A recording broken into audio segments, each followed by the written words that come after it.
इस गांव का नाम नंदनपुर है। यह गांव सभी सुविधाओं से संपन्न है, लेकिन यहाँ के लोग खुश नहीं है। इसका कारण यह है कि आस पड़ोस के सभी गांव वालों ने इस गांव से अपना नाता तोड़ दिया है। इस गांव के लोगों से कोई संबंध नहीं रखते थे और ना ही उनसे बातें करते थे। यहाँ तक कि इस गांव में कदम भी नहीं रखते थे। इस गांव से सारे रिश्ते नाते तोड़ने का कारण इस गांव से सटी जंगल में रहने वाली भी साक्षी भूत है। जंगल नंदनपुर के सरहद इलाके की तरफ है। वो भूत इस गांव के लोगों को कुछ नहीं करती, लेकिन अगर कोई दूसरे गांव से इस गांव में आकर रात के 1 बजे के बाद रुकने पर इस गांव से जुड़ी चीजों को इस गांव की सीमा के पार ले जाने वालों को भूत घसीट कर जंगल में ले जाकर मारकर खा जाती है। इसी डर से आसपास के बाकी गांवों ने इस गांव से नाता तोड़ दिया है। इस कारण नंदनपुर के कई लड़के लड़कियां अविवाहित रह गए हैं। जबकि ऐसा था, नंदनपुर का पड़ोसी गांव विष्णुपुर के ग्राम प्रधान रामराजू के बेटे की शादी तय हुई थी। उस शादी के लिए आसपास के गांव से कई परिवार के सदस्य, रिश्तेदार और दोस्त विष्णुपुर आ रहे हैं, लेकिन नंदनपुर की जानकारी रखने वाला कोई भी इस गांव की ओर आंख उठाकर भी नहीं देख रहा है। शहर से रामराजू जी के सगे बहनोई चौधरी जी अपने परिवार और दोस्तों के साथ शादी के लिए विष्णुपुर के लिए रवाना हुए थे। अरे महेश, इस जमाने में भी हम घोड़ा गाड़ी पर जा रहे हैं। अरे ये तो गांव है, यहाँ सिर्फ घोड़ा गाड़ी ही होते हैं। देखो तो यहाँ की सड़कें कितने गड्ढे और खाइयों भरे हैं, इसलिए यहाँ घोड़े गाड़ी का ही उपयोग किया जाता है। गांव से आधी दूरी पर ही अंधेरा हो जाने के कारण सड़कें दिखाई नहीं दे रही थी। कुछ दूर जाने पर घोड़ा गाड़ी खाई में फंस जाती है। गाड़ी रुक जाने पर महेश और गाड़ी वाला उतर कर देखते हैं। अरे क्या हुआ? पता नहीं साहब, देख रहा हूं। साहब, गाड़ी एक गड्ढे में फंस गई है। लगता है पहिया टूट गया है। मुझे इस अंधेरे में कुछ भी दिखाई नहीं दे रहा साहब। तो अब क्या करेंगे? साहब, थोड़ी देर उस पेड़ के पास आराम कर ले। मैं अभी जाकर पहिया मरम्मत करने वालों को बुला कर लाता हूँ। ऐसा कहकर घोड़ा गाड़ी वाला चला गया। इस बीच महेश ने देखा कि दूर एक गांव था। लगता है कि वहां पास में कोई गांव है। आज रात उसी गांव में चलकर आराम करते हैं पिताजी। ठीक है, हम कब तक इस अंधेरे में रहेंगे? चलो उस गांव में चलते हैं और थोड़ी देर आराम करते हैं। ऐसा सोचकर वे उस गांव में जाते हैं। वे नहीं जानते थे कि ये नंदनपुर गांव है, जहां विषाक्षी भूत रहती है, और ये गांव बहिष्कृत है। वे उसी गांव में कदम रखते हैं। सुनिए, मेरा नाम चौधरी है। हम सब विष्णुपुर के रहने वाले रामराजू के पुत्र के शादी में जा रहे हैं। उन्होंने सब कुछ बताया जो उनके साथ हुआ। नहीं, आप इस गांव में नहीं रह सकते। चले जाइए, जल्दी चले जाइए। क्या हुआ जी? क्यों चले जाने को कह रहे हैं? आप नहीं जानते, ये गांव बहिष्कृत किया गया है। बाहर के गांव के लोग इस गांव में नहीं आ सकते, इसलिए आप लोग इस गांव में नहीं रह सकते। 1 बजने वाला है। चले जाइए, जल्दी यहाँ से चले जाइए। ऐसा मत कहिए, बस आज रात हमें यहाँ रहने दीजिए। कल सुबह होते ही हम यहाँ से चले जाएंगे। लगता है आंधी तूफान आने वाली है। अरे, वे हमारी बातें नहीं सुन रहे हैं। इस हवा को देखने पर ऐसा लग रहा है कि भूत आ रही है। हमें तुरंत बड़े साहब को बुलाना चाहिए। बड़े साहब बाहर आइए। ऐसा कहकर बुलाने पर बड़े साहब बाहर आते हैं। बड़े साहब, ये शहर से आए हैं विष्णुपुर जाने के लिए, लेकिन इनकी गाड़ी का पहिया टूट गया है, इसलिए ये हमारे गांव आ गए। लाख बताने पर भी नहीं सुन रहे हैं। आप ही जरा इन्हें बताइए बड़े साहब। वो भूत आ गई तो इन्हें मार डालेगी। हमारी बात नहीं मान रहे हैं। क्या भूत? जरा सुनिए, अब उस भूत के बारे में बताने का समय नहीं है। आपका इस गांव में रहना अच्छा नहीं है। आपकी जान को खतरा है, इसलिए फौरन आप लोग यहाँ से चले जाइए। इतनी रात को हम कहाँ जाएंगे? हमारे पास जाने के लिए गाड़ी तक नहीं है। ठीक है, मेरा घोड़ा गाड़ी ले जाइए। यदि आप यहाँ ठहरे तो वो भूत आपकी जान ले लेगी। जाइए, जल्दी जाइए। गंगाराम, इन्हें विष्णुपुर में छोड़ना है। जानते हो ना, 1 बजने से पहले इन सबको हमारे गांव की सीमा को पार करना है। ठीक है साहब। सभी गाड़ी के पास जाते हैं। चौधरी के परिवार को क्या होने वाला है, वो भूत कौन है, ये सब लोग इतना क्यों घबरा रहे हैं, समझ में नहीं आ रहा था। साहब, इस गाड़ी में 4 लोग ही आएंगे, आप 6 लोग हैं, कैसे करेंगे? एक काम कीजिए, पहले आप मेरे माता पिता को छोड़ाइए, बाद में हमें ले जाइएगा। नहीं साहब, ऐसा संभव नहीं है, सभी को एक बार नहीं जाना होगा, समय बहुत कम है, 1 बजने ही वाला है। अगर 1 बज गया तो क्या होगा? आप सब क्यों इतना घबरा रहे हैं, बताइए। ठीक है, बताऊंगा, लेकिन पहले सरहद के बाहर चलते हैं। 4 गाड़ी में बैठिए, बाकी 2 गाड़ी के पीछे, जल्दी आ जाइए।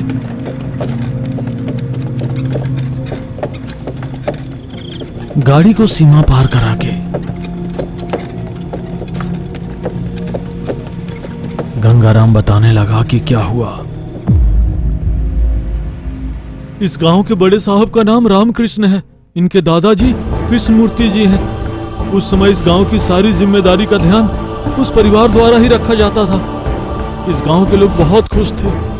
इस तरह खुशहाल जीवन जी रहे इस गांव में पता नहीं कहां से कुछ चोर आए और गांव को लूटने लगे। उनके रास्ते में आने वाले लोगों को मार देते थे। कोई नहीं जानता कि वे चोर कहां से आते थे और कैसे चले जाते थे। उनका विरोध करने में असमर्थ कई लोग उनके हाथों मर रहे थे। गांव की रखवाली के लिए रखे गए लोगों को भी मार देते थे। इस समस्या का हल निकालने के लिए कृष्णमूर्ति जी उसी गांव के एक स्वामी जी के पास गए। श्री कृष्णमूर्ति ने उन्हें गांव में हुई हर बात बताई। स्वामी जी, इस समस्या का क्या कोई समाधान है? हाँ है, जो मानव द्वारा नहीं हो सकता, मनावातीत शक्तियों द्वारा हल किया जा सकता है। इसका क्या मतलब है स्वामी? विषाक्षी भूत। क्या भूत? एक भूत इसको कैसे सुलझा सकती है? इस गांव की रखवाली के लिए विषाक्षी भूत को आह्वान करते हैं। वो गांव की रखवाली करेगी और जब चोर हमारे गांव में आएंगे तो उन्हें मार डालेगी। वे चोर किस समय आ रहे हैं? रात के 1 बजे के बाद वे लोग गांव में आकर लूट कर चले जाते हैं स्वामी जी। समय का ठीक ठाक पता नहीं, लेकिन स्वामी जी। लेकिन क्या, बताइए कृष्णमूर्ति। उस भूत से हमारे गांव के लोगों को कोई खतरा तो नहीं होगा ना? नहीं, वो भूत हमारे गांव के लोगों को नुकसान नहीं पहुंचाएगी। यदि उस विषाक्षी से रखवाली नहीं करवाना चाहते तो उसे हम वापस कैसे भेज सकते हैं स्वामी जी? पहले हमें अपने गांव की समस्या को भूत का आह्वान करके हल करना होगा, फिर मैं भूत को वापस भेजने का मंत्र बताऊंगा। आप जाकर हमारे गांव में, आसपास के गांव में ढिंढोरा पिटवाइए।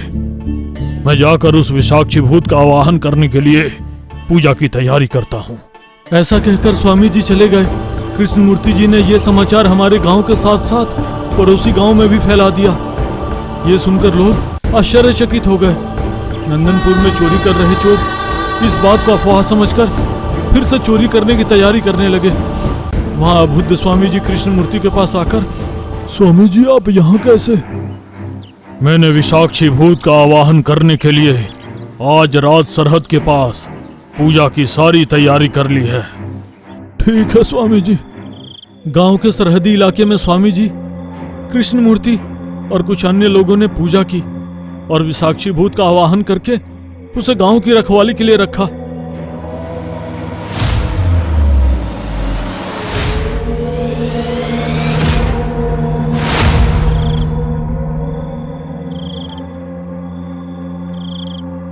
अब आप लोगों को उन चोरों का डर नहीं होगा। जब तक विषाक्षी भूत है, हमारे गांव में कोई चोर नहीं घुस सकता। हमारे गांव की एक छोटी सी चीज को भी सीमा पार कराने की कोशिश करेगा, उसे भूत नहीं छोड़ेगी, मार डालेगी। ठीक है स्वामी जी। विषाक्षी भूत को वापस भेजने का मंत्र बताइए स्वामी जी। उसे समाप्त करने का एक मंत्र है। उस मंत्र को पढ़कर विषाक्षी भूत का पुतला आटे से बनाकर आग में डालने पर वो विषाक्षी भूत हमारे गांव को छोड़कर चली जाएगी।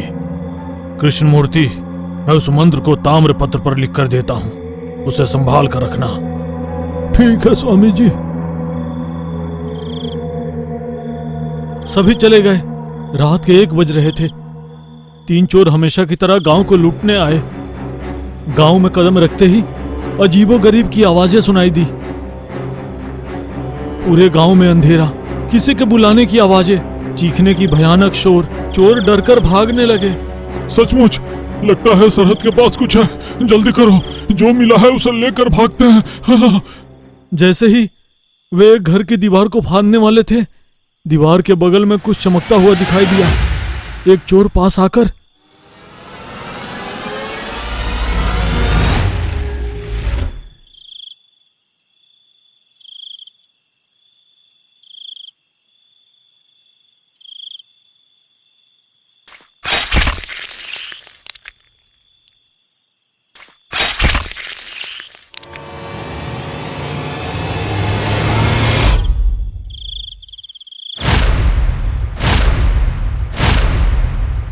अगले दिन मर गए चोरों की तलाश में आए अन्य 3 चोर को भी मार डालती है वो भूत। तब से अब तक गांव में कोई चोरी नहीं हुई है। लेकिन एक दिन गांव में एक ग्रामीण का तबीयत खराब होने पर उसका साला उसे रामपुर से देखने आया। बहनोई को देखकर दुखी होता है। अपनी बहन से बातें करते करते अंधेरा हो जाता है। भैया अंधेरा हो गया है, भोर होते ही चले जाना, अभी भोजन करके सो जाइए। भोजन खत्म करने के बाद सब सोने चले गए। रात के 1 बज रहे थे। जंगल से एक बड़ी चीख सुनाई देने लगी। उस चीख को सुनकर डर कर सब बाहर आकर देखे तो आसपास के घरों के लोग भी बाहर आकर देखने लगे।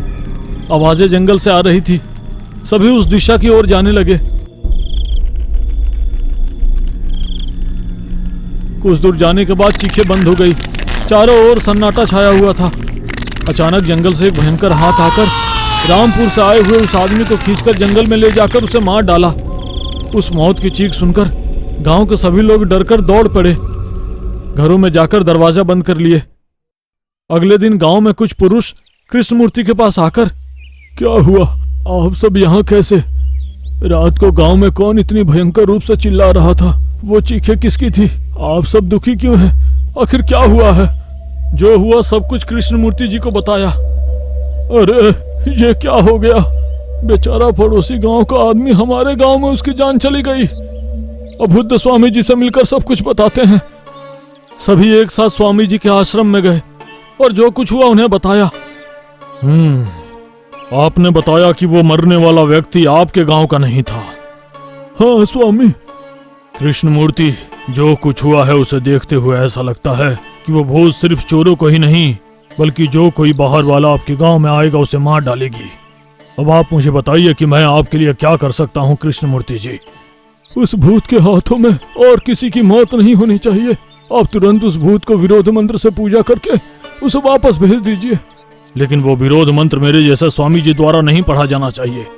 अगर पढ़ भी लूं तो मंत्र काम नहीं करेगा। तो आप कैसे स्वामी जी? उस मंत्र को किससे पढ़वाना है? एक 30 वर्षीय विवाहित बहादुर युवक द्वारा उस मंत्र को पढ़वाना चाहिए। स्वामी जी की बातों को सुनकर सभी डर कर, बाप रे, हमसे नहीं होगा स्वामी, हमसे नहीं होगा, हमें बहुत डर लग रहा है, हमसे नहीं होगा।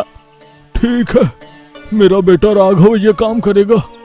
चलो आज रात को ही उसे समाप्त करते हैं। स्वामी जी आप इसे समाप्त करने की सारी तैयारियां कीजिए। ठीक है।